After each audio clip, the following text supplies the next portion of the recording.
আল্লাহ তাআলা বলেন, হে ঈমানদারেরা, নিজে জাহান্নামের আগুন থেকে বাঁচো, অধীনস্থদেরকেও জাহান্নামের আগুন থেকে বাঁচাও।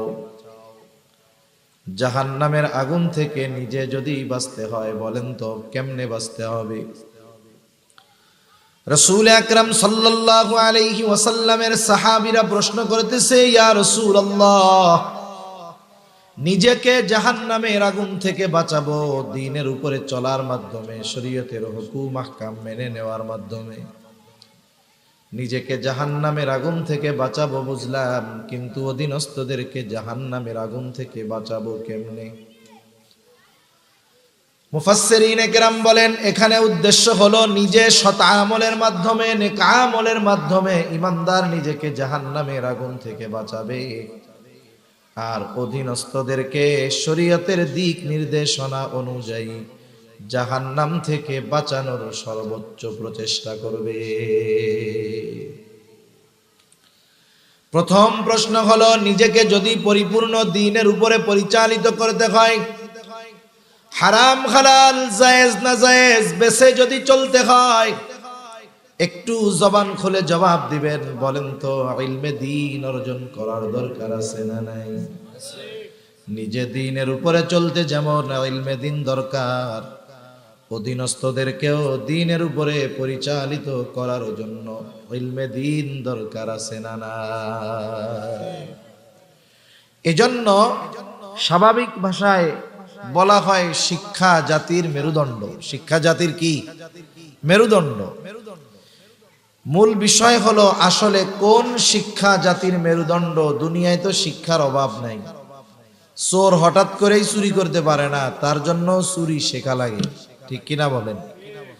মূল কথা হলো দ্বীন শিক্ষাই একমাত্র জাতির মেরুদণ্ড। দ্বীনহীন কোন শিক্ষা কোন জাতির মেরুদণ্ড হতে পারে।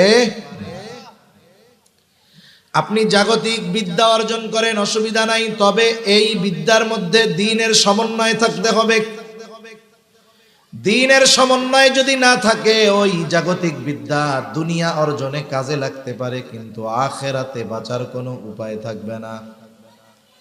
এই জন্য আমাদের দেশেও যদি শিক্ষা ব্যবস্থাকে আমরা ভাগ করি, সাধারণভাবে দুইটা ভাগে ভাগ করা যায়।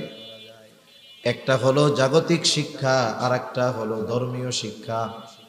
মনে রাখবেন, জাগতিক শিক্ষা মানুষের কল্যাণে তখনই বেশি আসবে যখন জাগতিক শিক্ষাটা দ্বীনি শিক্ষার সমন্বয়ে সাজানো হবে। আলহামদুলিল্লাহ ওয়া কাফা ওয়া সালামুন আলা ইবাদিহিল্লাযীনা ইসতাফা। أما بعد فأعوذ بالله من الشيطان الرجيم. بسم الله الرحمن الرحيم.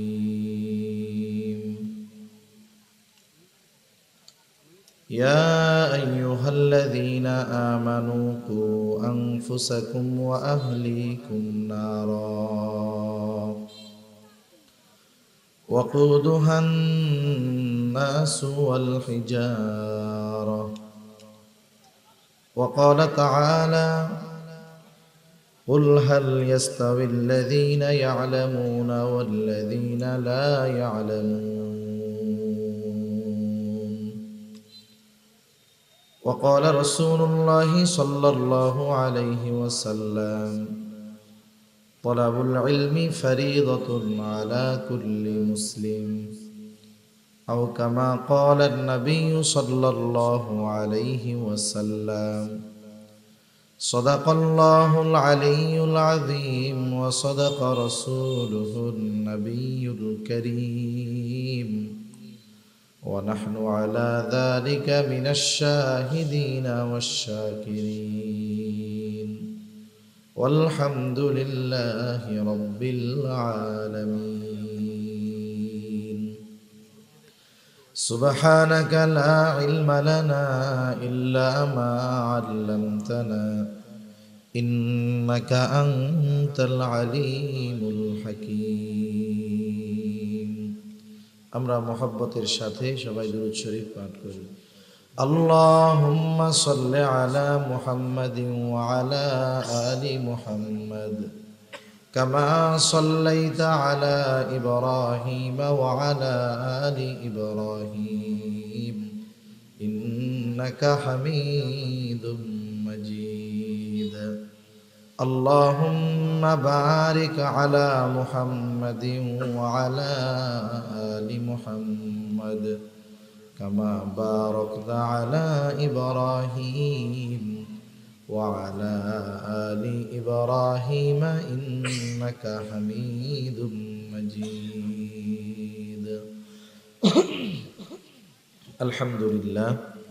ঐতিহ্যবাহী নোয়াখালী জেলার অন্তর্গত বেগমগঞ্জ থানাধীন গোপালপুর আটিয়াকান্দি দারুল উলুম হক্কানিয়া কওমি মাদ্রাসার উদ্যোগে আয়োজিত প্রথম বার্ষিক ওয়াজ মাহফিলের সম্মানিত শ্রদ্ধেয় সভাপতি, আমন্ত্রিত উলামায়ে কেরাম, সামনে উপস্থিত মুরব্বিয়ানে কেরাম, সমবয়সী যুবক বন্ধু, স্নেহের ছোট ভাই এবং পর্দার অন্তরালে অবস্থানরতা সম্মানিতা শ্রদ্ধা মা ও বোন, দয়াময় আল্লাহ রব্বুল আলামিনের দরবারে অগণিত শুকর যে মহান মালিক আমাদের হায়াতে বরকত দিয়ে সুস্থ রেখে হাজারো মানুষের মধ্য থেকে যাচাই বাছাই করে হাদিসের ভাষায় জান্নাতের বাগানে আসার বসার, কিছু কথা বলবার এবং শ্রবণ করবার সুযোগ যে মহান মালিক আমাদের দান করেছেন, সে মহান মানিবকে খুশি করার জন্য মোহাব্বতের সাথে জবান খুলে অন্তর থেকে আমরা একবার কালিমাতুশ শুকর পাঠ করি, আলহামদুলিল্লাহ।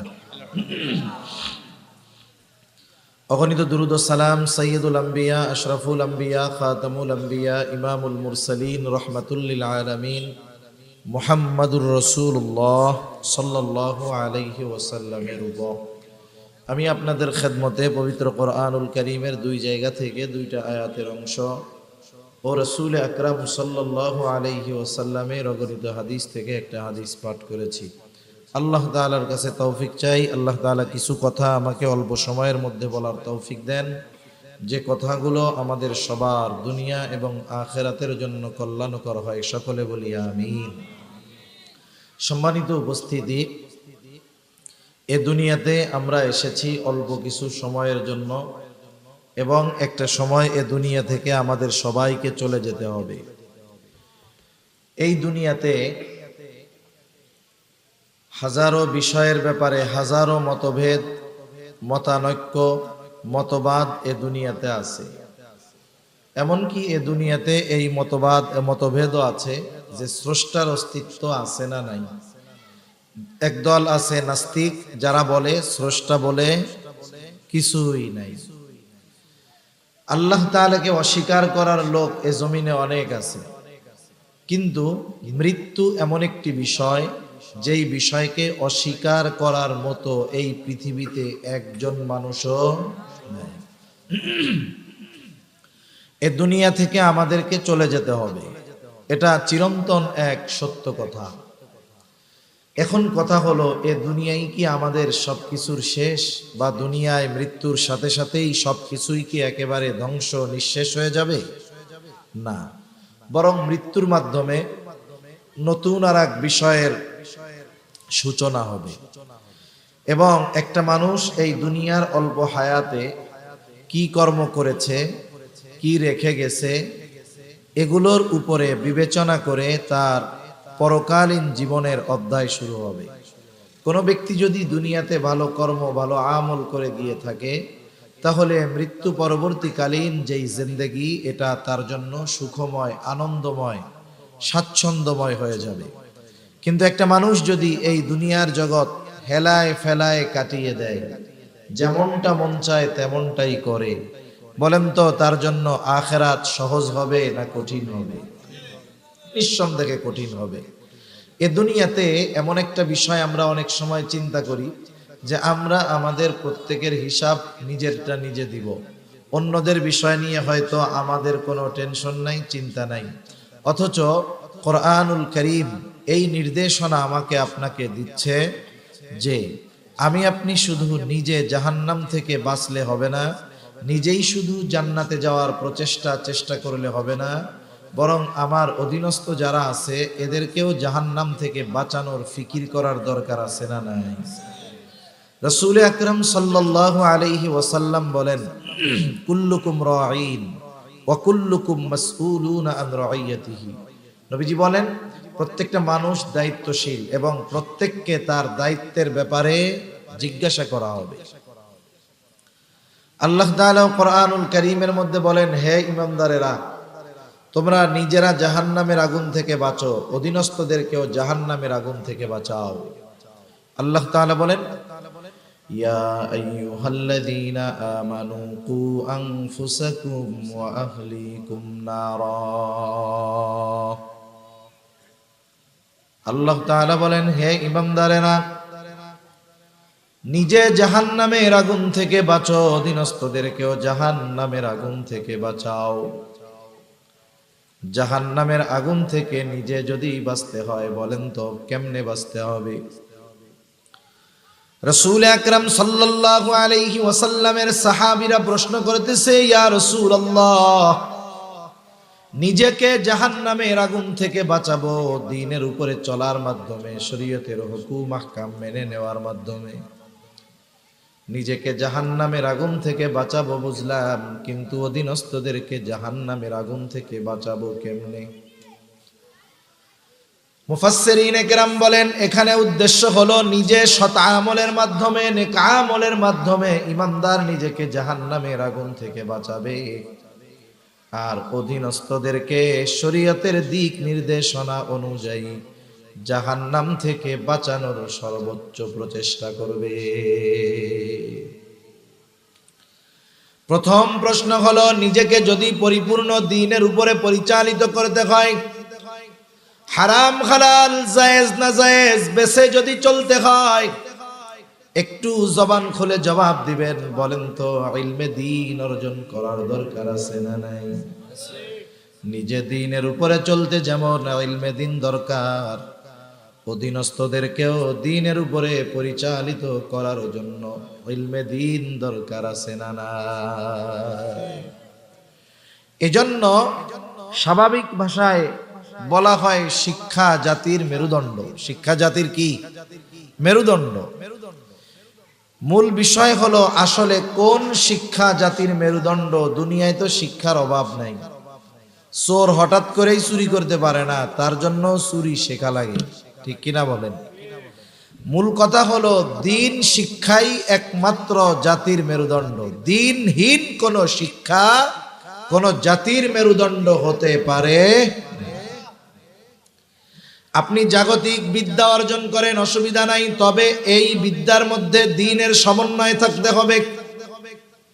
দ্বীনের সমন্বয় যদি না থাকে, ওই জাগতিক বিদ্যা দুনিয়া অর্জনে কাজে লাগতে পারে, কিন্তু আখিরাতে বাঁচার কোনো উপায় থাকবে না। এই জন্য আমাদের দেশেও যদি শিক্ষা ব্যবস্থাকে আমরা ভাগ করি, সাধারণভাবে দুইটা ভাগে ভাগ করা যায়। একটা হলো জাগতিক শিক্ষা, আর একটা হলো ধর্মীয় শিক্ষা। মনে রাখবেন, জাগতিক শিক্ষা মানুষের কল্যাণে তখনই বেশি আসবে যখন জাগতিক শিক্ষাটা দ্বীনি শিক্ষার সমন্বয়ে সাজানো হবে। আপনি শুধু জাগতিক শিক্ষা অর্জন করছেন, কিন্তু এর সাথে দ্বীনের কোনো সংস্পর্শতা নাই, এটা কোনো কাজে আসবে না। দুনিয়া আখিরাত কোথাও উপকারে আসবে না। কিন্তু যদি এই শিক্ষার সাথে দ্বীনের সমন্বয় থাকে, তাহলে উপকারে আসবে। এখন বাস্তবতা হলো, আমাদের এই জাগতিক শিক্ষার যেই সিলেবাস, এইখানে দ্বীনের সমন্বয় তো বহুদূর, বরং দ্বীন যাচ্ছে জাগতিক শিক্ষার সিলেবাস থেকে, স্কুল থেকে, কলেজ থেকে, হাই স্কুল থেকে, ভার্সিটি থেকে ইসলামকে দূর করার অপচেষ্টা আরো চলতেছে, ঠিক কিনা বলেন? ইসলামকে বের করে দিতে চাচ্ছে। আবার আমাদের সন্তানদেরকে এমন শিক্ষায় শিক্ষিত করতে চায়, যেই শিক্ষা গ্রহণ করলে ঈমানই থাকবে না। এই দৃষ্টিকোণ থেকে জাগতিক শিক্ষাটা দুই ধরনের হতে পারে। কয় ধরনের? একটা হলো জাগতিক উপকারী শিক্ষা, আর একটা হলো জাগতিক অনুপকারী শিক্ষা। প্রথম আসেন অনুপকারী শিক্ষার বিষয়টা জানি। এই জাগতিক সিলেবাসের শিক্ষায় এমন কিছু শিক্ষা আছে, যেই শিক্ষাটা যদি মানুষ শুধু শেখা নয়, সাথে সাথে যদি বিশ্বাস করে, নিঃসন্দেহে তার ঈমান চলে যাবে। যেমন প্রসিদ্ধ বিষয়ের দুই একটা বলি আপনাদের, তাইলে বুঝতে সহজ হবে। আমি বেশি সময় কষ্ট দিব না আপনাদের। এরপরেও আরো অনেক বড় বড় বুজুর্গ আছে, মেহমান ওলামায়ে কেরাম আছে, ওনারাও আলোচনা করবে। আমি হয়তো 9:30 একটু ধৈর্য সহকারে শোনা যাবে তো ইনশাআল্লাহ। এখন এই জাগতিক শিক্ষার অনুপকারী শিক্ষা, এই অনুপকারী শিক্ষার দুই একটা উদাহরণ দিলে বুঝতে সহজ হবে যে আমাদের সন্তানদের এই জাগতিক শিক্ষার মাধ্যমে ভবিষ্যৎ কোথায় গিয়ে ঠেকতে পারে। যেমন জাগতিক সিলেবাসে, একেবারে টোটাল সিলেবাসের সবগুলো বিষয় সামনে এক মাহফিলে 1 ঘন্টা 1.5 ঘন্টা সময়ের মধ্যে আলোচনা করা সম্ভব নয়। কিন্তু এই জাগতিক সিলেবাসের প্রসিদ্ধ দুই একটা বিষয় আমি আপনাদের খেদমতে বললে বুঝতে সহজ হবে। এখন এই জাগতিক সিলেবাসে বায়োলজির মধ্যে মনে হয় পড়ায়, জীববিজ্ঞানের মধ্যে বাংলাদেশের যেই জেনারেল শিক্ষার কারিকুলাম, এই জায়গায় শতকরা 95% হলো মুসলমানের সন্তান। মুসলমানের সন্তানদের সর্বোচ্চ 5% পড়ে মাদ্রাসায়, 95% পড়ে স্কুলে। এখন বলেন, আমার আপনার সন্তানকে যদি জাগতিক লাইনে উচ্চ শিক্ষায় শিক্ষিত করতে চাই, এই বাপ তাকে পড়তে হবে কি হবে না? এখন সে পড়তে গিয়ে যদি সে বিশ্বাস করে নেয়, এটা বোঝার জন্য সূক্ষ্ম জ্ঞানের অধিকারী হওয়া লাগবে না। কেউ যদি এই বিশ্বাস করে নেয় মানুষ মানুষ ছিল না, মানুষ বানর থেকে হয়েছে, একটু জবান খুলে বলেন তো, যে এই বিশ্বাস করবে তার ঈমান থাকবে নাকি যাবে? তাহলে জাগতিক শিক্ষার সবচাইতে বড় ক্ষতি হলো আমার আপনার সন্তান এগুলো বেঈমান হয়ে যাবে। কি হতে পারে বলেন না? বেঈমান হয়ে যেতে পারে। এছাড়া আরো ক্ষতি আছে, অনেক ক্ষতি আছে।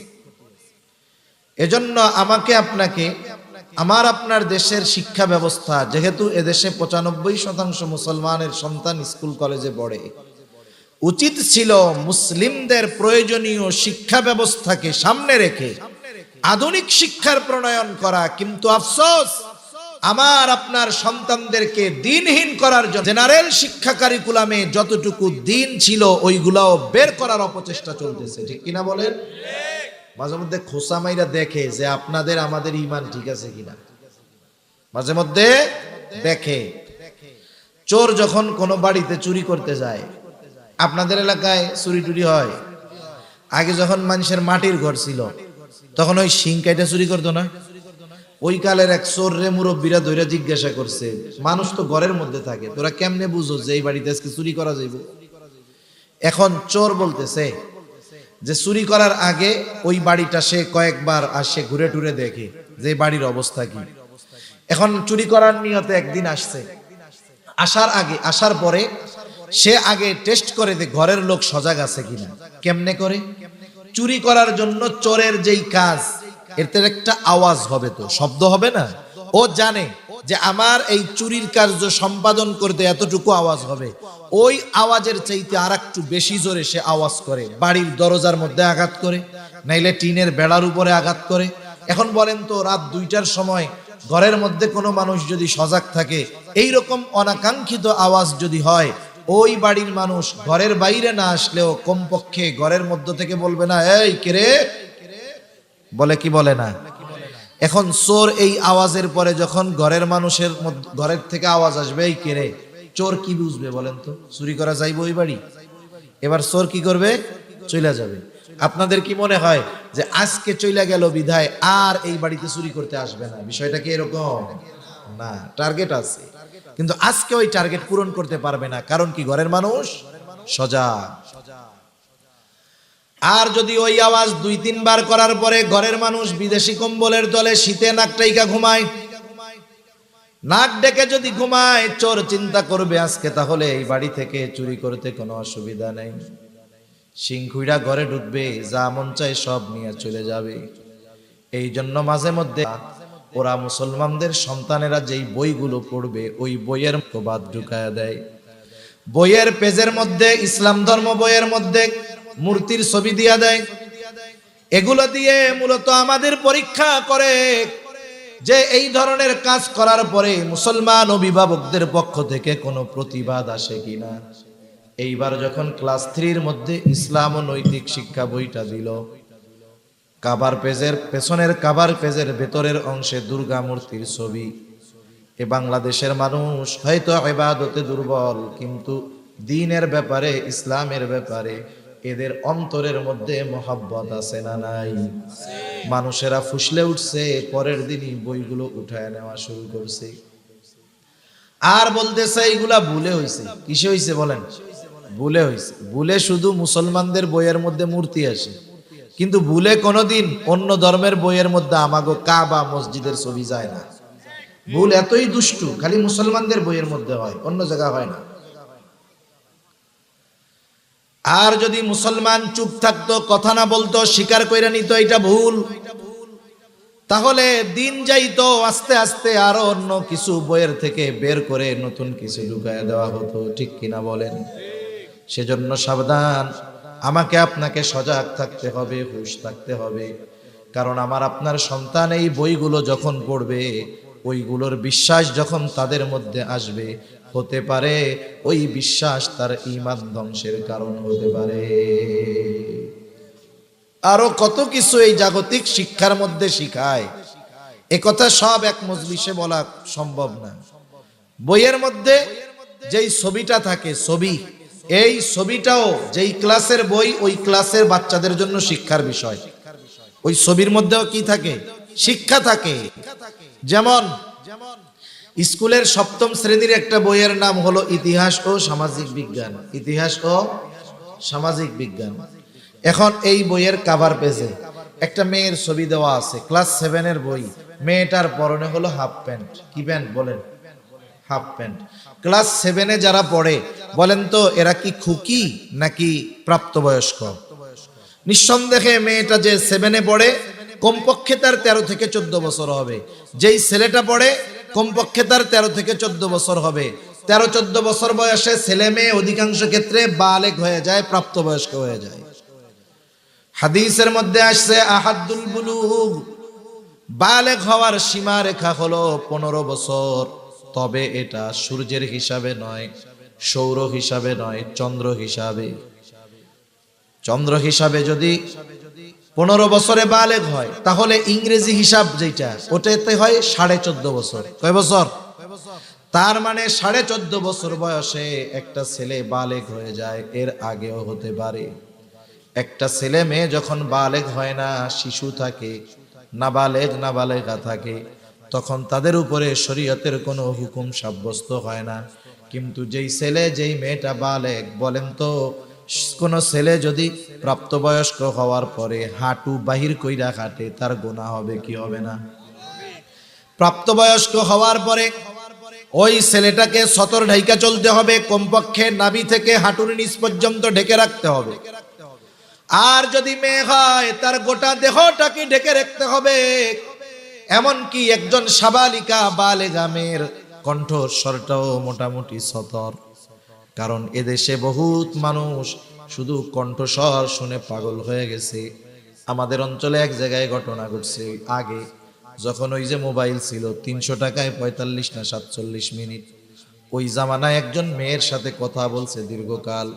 কণ্ঠ ছিল কোকিল কণ্ঠ, তখন তো আর দেখার মোবাইল আসে নাই। এবার দেখা করতে গেছে, যাইয়া দেখে এটা পেতনির মতো কালা। এই কণ্ঠের আকর্ষণে অনেক ফিতনা হতে পারে। এজন্য নারীর কণ্ঠটাও এটা সতরের অন্তর্ভুক্ত। নারী রাস্তায় চলবে, জোরে পাও ফেলবে না। এখন বলেন, ক্লাস 7-এর মেয়ে ওই বইয়ের সামনে দেওয়া হাফ প্যান্ট পরে আছে, এর দ্বারা কি বুঝাইতে চায়? ওরা বোঝাতে চায়, ও ক্লাস 7-এর মেয়ে, তুমি ক্লাস 7-এ পড়ো, তাতে কি কোনো অসুবিধা নাই, তুমিও হাফ প্যান্ট পরে মানুষের সামনে যাইবা, কোনো অসুবিধা নাই। তার মানে মুসলিম সমাজে ওই শিক্ষা দেওয়ার মাধ্যমে আমার আপনার কন্যা, আমার আপনার বোনদেরকে ওরা উলঙ্গ করতে চায়, ওরা বোঝাতে চায় অশ্লীল অশালীন চলাফেরায় কোনো অসুবিধা নাই। এখন এই ধরনের এক একটা বলতে গেলে অনেক কথা বলতে হবে। মোট কথা হলো জাগতিক শিক্ষার দুইটা দিক, একটা হলো অনুপকারী শিক্ষা, এটাই এখন বেশি জাগতিক সিলেবাস, আর একটা হলো উপকারী শিক্ষা। এর মধ্যে থেকেও কিছু উপকার আছে, তবে ক্ষতি বেশি। যেমন একটা ছেলে লেখাপড়া করে ডাক্তার হলো, ইঞ্জিনিয়ার হলো, এই সমাজের মানুষের চিকিৎসার জন্য ডাক্তারের দরকার আছে না নাই? জোরে বলেন, আছে না নাই? ইঞ্জিনিয়ারের দরকার আছে না নাই? এখন একজন ডাক্তার হয়ে আসে যদি চিন্তা করে আমি তো এখন মোটামুটি একটা টাকার মেশিন, নোয়াখালীতে সুন্দর একটা চেম্বার দিছে, 1000 টাকা করে ভিজিট নাই, যেই যায় রুগী সুস্থ হোক আর অসুস্থ হোক 10,000 টাকা টেস্ট ধরায় দেয়। আছে না এরকম ডাক্তার? সুস্থ লোকরে টেস্ট দিয়ে আবার কয়েছে আছে আপনি আমাগো এলাকার লোক, আপনার লাগে 10% কম দিলাম। চাচাও কিন্তু খুশি, জরিফ বাবারে আমারে কত মহব্বত করে, 10,000 টাকা বিল আমারে 1000 টাকা কমায় দিছে। কিন্তু দেখা যাবে কি এই 9,000 টাকাই কাকার কাছ থেকে হুদা হুদা নিছে, মানে শুধুই নিছে। আর এই 9,000 টাকা থেকে 4,500 টাকা ডায়াগনস্টিক সেন্টার নিবে, আর 4,500 ডাক্তার খাবে। আবার বলে দেয় চাচা টেস্ট কিন্তু ওইটার থেকেই করবেন, অন্যটার থেকে করলে কিন্তু ভালো হবে না। আছে না নাই? এখন এটারে ডাক্তার কইবেন না ডাকাত কইবেন? তাহলে জাগতিক শিক্ষায় শিক্ষিত হয়ে উপকারী জ্ঞান অর্জন করেও অনেক সময় ডাকাত হতে পারে। আবার কিছু ডাক্তার আল্লাহর বান্দা এমন আছে, ডাক্তার হয়েছে ঠিক, প্রত্যন্ত অঞ্চলে তার বাড়ি, সপ্তাহে একদিন অথবা মাসে একদিন সে গ্রামে আসে। আসার সময় স্বাভাবিক মানুষের যেই প্রাইমারি চিকিৎসার ওষুধগুলো নিয়ে এসে, জ্বরের ওষুধ নিয়ে আসে, স্যালাইন নিয়ে আসে, কিছু সিবিট নিয়ে আসে। গ্রামে আইসা ওই একদিন এলাকার দরিদ্র অসহায় মানুষদেরকে ফ্রি ট্রিটমেন্ট দেয়, ফ্রি দেখে। আবার যার জ্বরের বড়ি দরকার তাকে জ্বরের ট্যাবলেট দিয়া দেয়, যার গ্যাসের ওষুধ দরকার গ্যাসের ওষুধ দিয়া দেয়। ওই ডাক্তার কেন এটা করে? বলে এটা মানব সেবার জন্য করি, খেদমতে খালকের নিয়তে করি। কেন করেন? লাভ কি? বলে আল্লাহর সন্তুষ্টির জন্য করি। এখন বলেন তো, যেই ডাক্তার ডাক্তারি জ্ঞান অর্জন করার জন্য, আল্লাহর সন্তুষ্টির জন্য মানুষের সেবায় নিয়োজিত হয়, মানুষের খেদমত করে, তার এই জাগতিক উপকারী জ্ঞানটা তার আখেরাতে নাজাত হওয়ার কারণ হতে পারে কি পারে না? এটা হবে তখন এই ডাক্তার যখন দিনকে তার শিক্ষার সাথে সমন্বয় ঘটাবে। ওই যে আল্লাহর সন্তুষ্টির জন্য, মানুষের খেদমতের জন্য, আল্লাহর সন্তুষ্টির আশায় যখন এই জাগতিক উপকারী জ্ঞানকে কাজে লাগাবে, তখন এটা তার জন্য উপকার হবে, মানুষের উপকার হবে, তার আখিরাতের উপকার হবে। ঠিক কিনা বলেন? কিন্তু যদি দিন না থাকে, ডাকাতি করে, তাইলে এই উপকারী শিক্ষাটাও মানুষকে ঠকানো, ফাঁকিবাজি, এগুলো করার জ্ঞান তার হবে, এগুলো করার অপরাধ তার হবে, গুনাহগার হবে। এখন আসেন, উচিত তো ছিল আমাদের এই জেনারেল শিক্ষা ব্যবস্থায় কমপক্ষে এতটুক দিন থাকা, যতটুক দ্বারা মুসলমানের সন্তানের জরুরতে দিন শেখা হয়ে যায়। প্রত্যেক মুসলমানের উপরে কিন্তু দ্বীনি ইলম শিক্ষা করা ফরজ, জানেননি? এখন আসেন আমরা একটু ধর্মীয় বিষয় আলোচনা করি। তাহলে 1 নাম্বার হলো আধুনিক শিক্ষা, 2 নাম্বার হলো ধর্মীয় শিক্ষা। ধর্মীয় শিক্ষা এটা প্রত্যেক মুসলমানের জন্য ফরজ। রাসূল আকরাম সাল্লাল্লাহু আলাইহি ওয়াসাল্লাম বলেন, তলাবুল ইলমি ফারিদাতুন আলা কুল্লি মুসলিম। দ্বীনি ইলম শিক্ষা করা প্রত্যেক মুসলমান নরনারীর উপরে ফরজ। এখন প্রথম প্রশ্ন, কতটুকু ফরজ? কেউ বলেন নিজে দ্বীনের উপরে চলার জন্য যতটুকু ইলমে দ্বীন দরকার অতটুকু শেখা ফরজ। কেউ বলেন না, আল্লাহ তাআলা তো কোরআনুল কারীমের মধ্যে বলছে, হে ইমামদারেরা নিজে জাহান্নামের আগুন থেকে বাঁচো, অধীনস্থদেরকেও জাহান্নামের আগুন থেকে বাঁচাও। এখন নিজে জাহান্নামের আগুন থেকে কেমনে বাঁচবা? আল্লাহ তাআলার হুকুম আহকাম মেনে চলার মাধ্যমে। অধীনস্থদেরকে কেমনে বাঁচাইবা? তাদের উপরে, তাদেরকে দ্বীনের উপরে চালানোর মাধ্যমে। এখন বুঝে থাকলে একটু জবাব দেন, একটা মানুষ যদি দ্বীনের উপরে চলতে চায়, ইলমে দ্বীন অর্জন করা দরকার আছে না নাই? দ্বীনের উপরে যদি কাউরে চালাইতে চায়, ইলমে দ্বীন অর্জন করার দরকার আছে না নাই? তাহলে একটা মানুষ ওই পরিমাণ দ্বীন শেখা তার জন্য ফরজ। যতটুকু দিন শিখলে সে নিজে এবং তার অধীনস্থদেরকে দ্বীনের উপরে পরিচালিত করতে পারবে। এতটুকু যদি কেউ না শিখে থাকে, এতটুকু জ্ঞান যদি কেউ অর্জন না করে থাকে, গুনার মধ্যে আছে। গুনার মধ্যে আছে না? কারণ একটা আমল করার জন্য ওই আমলের ব্যাপারে ইলম অর্জন করার দরকার, ওই আমলের ব্যাপারে জ্ঞান অর্জন করার দরকার। এখন প্রশ্ন হতে পারে, হুজুর আমরা তো মুরব্বী হয়ে গেছি, বয়স বেশি হয়ে গেছে, আমাদের তো মাদ্রাসায় গিয়ে দিন শেখার মতো অবস্থা নাই। সাধারণত আমাদের উপমহাদেশে একটা সময় 3টা পদ্ধতিতে দিন শিক্ষা ব্যাপক হারে প্রসিদ্ধ ছিল, এখনো আছে। প্রথম, হক্কানি পীর মাশায়েখের খানকায় গিয়া। এখন এই জিনিসটা কম, কারণ দেখা যাবে একজন আহলে হক পীর, তার অনেক ভক্তবৃন্দ আছে, ওনার কাছে গিয়ে অজুর মাসালা, ওনার কাছে গিয়ে গোসলের মাসালা শেখার মতো সুযোগ হয় না। কারণ অনেক আহলে হক পীর আছে যার সাথে কথা বলা তো বহুদূর, তার সাথে মুসাফা করাই কঠিন হয়ে যায়, আছে না নাই? কিন্তু একটা সময় ছিল পীররাও খানকায় সময় দিত, মুরিদরাও যাইতো, ওইখানে গিয়েই তারা দিন শিখে আসতো সময় ব্যয় করে। এরপরে আর একটা সিস্টেম হলো দাওয়াত ও তাবলীগের মেহনতে গিয়া, দাওয়াত ও তাবলীগের মেহনতে গিয়া। এই যে কিছুদিন আগে ইজতেমা শেষ হয়ে গেছে, এখন বলতে পারেন হুজুর আমরাও তো দাওয়াত ও তাবলীগের মেহনত করব, কিন্তু আপনাদের দেশে তো 2 ভাগ, গোটা দুনিয়ায় 2 ভাগ। এক ভাগ হলো আলমী শুরার অধীনে, আর এক ভাগরে কয়ে তাতি, আমরা কার দলে যাব? এখন সোজা সাপটা জবাব হলো, আলেম আছে যেখানে আমরা আছি সেখানে, ঠিক কিনা গণ? একটা জিনিস মনে রাখতে হবে, যারা বলে আমরা আলেমদের সাথে আছি তারাই পজিটিভ, যারা বলে আমাদের সাথে আলেম আছে তাদের অবস্থা ভালো না। কারণ আমি একজন ভালো মানুষের কাছে যাওয়াটাকে বরকত মনে করি। একজন ভালো মানুষ আমার কাছে যদি আসে, এটা আমি তাকে কষ্ট দেওয়ার মতো মনে করি। এখন নবীর ব্যাপারে সাহাবায়ে কেরাম কি বলতেন? তারা বলতেন হাদিসের মধ্যে যেই শব্দগুলো আছে যে আমরা নবীজির সাথে ছিলাম। আমরা কার সাথে ছিলাম? নবীজির সাথে ছিলাম। কোন হাদিস যদি বর্ণনা করতে হয়, সাহাবায়ে কেরাম যদি নবীজির সাথে থাকতেন, তারা বলতেন আমরা নবীজির সাথে, আমরা নবীজির সাথে। কিন্তু আমাদের দেশে কিছু ভাই বলে যে আমরা আলেমদের সাথে না, তারা বলে আলেমরা আমাদের সাথে। তার মানে ওনাগো কাছে মধু আছে, ওই মধু আনার জন্য আলেম গেছে। আর আমরা বলি আলেমের কাছে ইলমের মধু আছে, আমলের মধু আছে, এজন্য আমরা তার কাছে যাই, ঠিক কিনা বলেন? মৌমাছি মধুর কাছে যায়, ঠিক না? মৌমাছি কার কাছে যায়? যার দিন শেখার আগ্রহ আছে, দিন জানার আগ্রহ আছে, তারা আলেমদের কাছে যায়। কোন মধু, ফুলের মধু দৌড়াইয়া মৌমাছির কাছে আসে না, কোন মধু মৌমাছির কাছে আসে না। এজন্য আমরা দিন শেখার জন্য আলেমদের কাছে যাব, আলেমদের তত্ত্বাবধানে থাকব। গেলে লাভটা কি?